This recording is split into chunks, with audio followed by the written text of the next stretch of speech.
How did Americans get so overweight? Right now, go open your pantry. Pick up a bottle of ketchup, or a carton of healthy low-fat yogurt, or a loaf of whole wheat bread. Flip it over and look at the ingredient list. If you look closely, you'll find a ghost hiding behind heavy camouflage. It goes by 61 different legal names: high fructose corn syrup, maltodextrin, sucrose, agave nectar, or barley malt extract.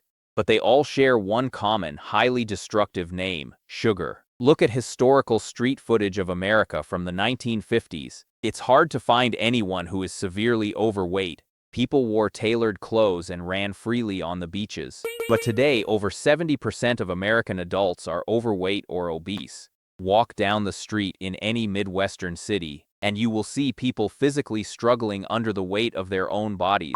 You've probably been taught your whole life that this is your own fault, that you're lazy, that you lack willpower, that you spend too much time on the couch, or that you didn't buy that expensive gym membership. Our entire society ruthlessly shames people for their weight. The irony is, alongside this skyrocketing obesity rate, a multi-hundred-billion-dollar weight loss industry has risen from the ground up. First, they destroy your metabolism with cheap calories, and then they sell you overpriced weight loss pills, meal replacements, and expensive surgical procedures. But in the next 20 minutes, we are going to tear the lid off the dirtiest, most devastating corporate cover-up in modern American history. You will see how, half a century ago, a few corporate titans sat in smoke-filled boardrooms and used undisclosed funding to financially influence top scientists at Harvard University. You'll see how they joined forces with politicians to rewrite the U.S. dietary guidelines, and how they managed to slip a perfectly legal, highly addictive engineered substance into your breakfast, lunch, and dinner. This is not your fault. You are simply a carefully calculated victim in a trillion-dollar corporate profit chain. Let's rewind the clock to the 1960s. America was facing an unprecedented public health crisis. Heart disease rates were exploding. Middle-aged American men were collapsing at their desks without warning. Even the sitting president of the United States, Dwight D. Eisenhower, suffered a massive heart attack while in office. The entire medical and scientific community frantically searched for the silent killer, lurking inside the American public. At the time, the scientific community split into two main camps, pointing to two primary suspects: fat and sugar. Back then, a top British physiologist and a giant in the field of nutrition, John Yudkin, issued a stern warning. Through extensive clinical data, he discovered the truth. Sugar was the real culprit behind heart disease, obesity, and modern metabolic dysfunction. He even wrote a book called Pure, White, and Deadly, trying to wake up a sleeping public. Yudkin's warning struck absolute panic into a shadowy organization at the time, the Sugar Research Foundation, the predecessor to today's incredibly powerful Sugar Association. This foundation represented a massive coalition of sugar refineries, multinational food conglomerates, and giant agricultural interests. If the public believed that sugar was the root of all evil, this multi-billion-dollar empire would collapse overnight. So they made an incredibly cunning and incredibly ruthless decision. They deployed a smokescreen strategy, shifting all the blame onto dietary fat. In 1967, sugar executives secretly contacted three top nutrition professors from Harvard University. According to internal documents that were later the executives paid about $50,000 as research funding. Their explicit demand was to publish a literature review, a review that completely cleared sugar's name and pointed the finger for heart disease squarely at fat. This paper, funded by corporate dark money, was proudly published in the New England Journal of Medicine, one of the most prestigious medical journals in the world. The conclusion was absolute: sugar was completely innocent, and the sole culprit for heart disease was saturated fat. Because the title Harvard University was boldly attached to these scientists, the entire medical community and the US government bought it, and the rest of the world bought this conclusion without question. As for John Yudkin, the man who exposed the truth, he was relentlessly targeted and professionally smeared by the sugar lobby. His academic career was destroyed, his research funding was cut, he was branded a crank who didn't understand science, eventually dying in complete obscurity and regret. One of those compromised Harvard scientists, Mark Hegsted, later climbed the political ladder, becoming a top official at the United States Department of Agriculture. where he directly helped draft the dietary guidelines for Americans. Guidelines that would influence the entire human race. Just like that, fat became the perfect scapegoat, and sugar perfectly escaped judgment, completely compromising scientific integrity. The first domino in this century-long marketing deception had officially been pushed. Fast forward to the 1970s and 1980s, under the heavy marketing indoctrination of the Harvard paper and the new government dietary guidelines, all of America plunged into a frenzy of lipophobia, the fear of fat. People looked at the fat on meat as if it were poison. Food giants keenly smelled the money, reacting swiftly, flooding the market with thousands of fat-free products, from skim milk and low-fat cookies to fat-free salad dressing. Supermarket aisles were drowning in fat-free labels. But the food industry faced a fatal physical and commercial problem. Fat is exactly what gives food its flavor and its smooth texture, and its ability to make you feel full. If you use chemical processes to strip all the fat out,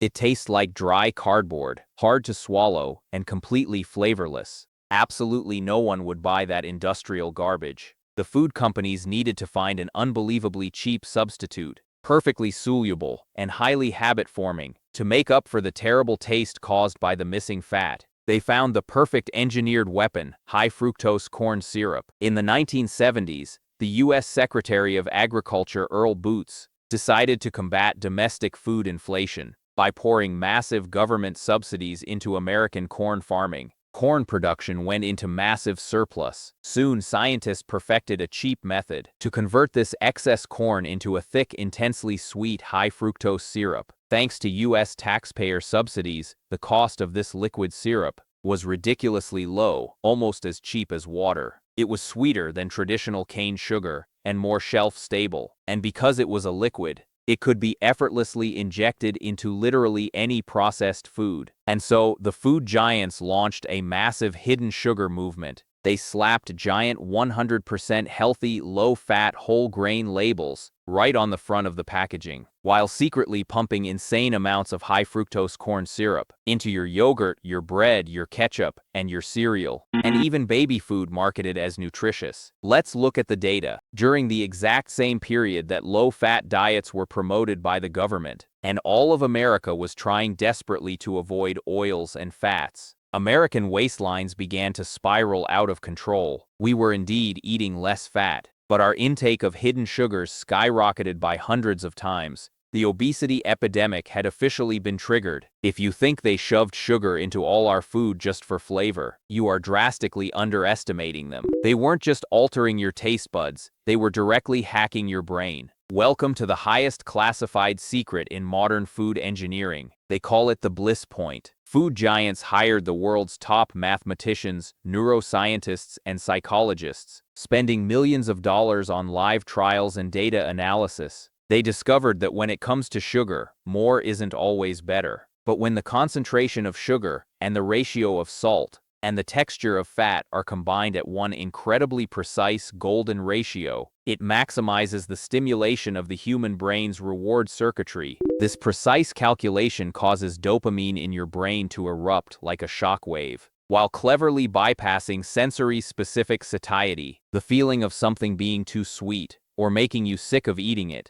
This critical threshold leaves you craving more and unable to stop at just one bite. This is what they call the bliss point. When you drink a bottle of soda or eat an industrial sandwich cookie engineered to hit this exact bliss point, your brain is instantly flooded with dopamine. On neurological scans, the areas of the brain that light up when consuming these high-sugar foods perfectly overlap with the areas activated by extreme illicit chemical stimulants. What's even more terrifying is the biological metabolic collapse. We must differentiate between two types of sugar, glucose and fructose. Glucose can be used as energy by every cell in your body, but high fructose corn syrup contains massive amounts of fructose, and fructose can only be processed by your liver. When you chug a massive sugary drink in a matter of minutes, that flood of fructose hits your liver like a bomber jet. The liver simply cannot process it all at once. It's forced to trigger a defense mechanism, directly converting this fructose into visceral fat and storing it. Medically, this is called de novo lipogenesis. The metabolic pathway is almost identical to processing heavy alcohol. Dr. Robert Lustig is a pediatric endocrinologist at UCSF. He famously pointed out that by feeding our children massive amounts of fructose, we're essentially giving them alcohol without the buzz. That's exactly why today we are seeing 8 and 10-year-old children diagnosed with non-alcoholic fatty liver disease, a condition that used to be exclusive to elderly alcoholics. Furthermore, massive amounts of liquid fructose directly disrupt your leptin system. Leptin is the hormone responsible for telling your brain, "I am full, you need to stop eating." When you drink a frappuccino packed with 50 grams of sugar, your body is actually taking in a massive amount of calories. But because the fructose blocks the leptin signal, your brain still thinks you're starving to death. This is why you never feel full after eating fast food. This is why, even after finishing a whole burger combo, you somehow still have room for a sundae. You thought it was just your weak willpower. No, you're using your fragile human biological instincts to fight against biochemical formulations that cost billions of dollars. Formulations designed specifically to strip away your free will. In this fight, you never stood a chance. Today, thanks to scientific advancements, the sugar industry's lies have been thoroughly debunked by independent medical experts. But you might be wondering, if the truth is out there, why hasn't the government banned it? Why aren't there severe health warning labels on soda bottles and candy wrappers, just like there are on cigarettes? The answer is simple, and it's cruel, because the sugar lobby controls the largest lobbying machine, the most heavily funded lobbying machine on the planet. In fact, the food industry completely copied the tobacco giant's playbook. When the scientific evidence became impossible to hide, major food conglomerates invented a second, even more deceptive narrative. The phrase you hear most often in the world today: "A calorie is a calorie. There are no bad foods, only bad habits. As long as you exercise enough, you won't get fat." This is known as the energy balance theory. To implant this lie into the minds of the entire human race, certain beverage giants and food conglomerates spent hundreds of millions of dollars globally to fund thousands of so-called research institutes and the Global Energy Balance Network. They spend hundreds of millions every year paying university professors, dietitians, influencers, and fitness bloggers, and they even sponsor the Olympics. They use these authoritative figures to constantly reshape your cognition on TV and the internet, telling you that the reason you are heavy is that you don't exercise, that you simply lack discipline,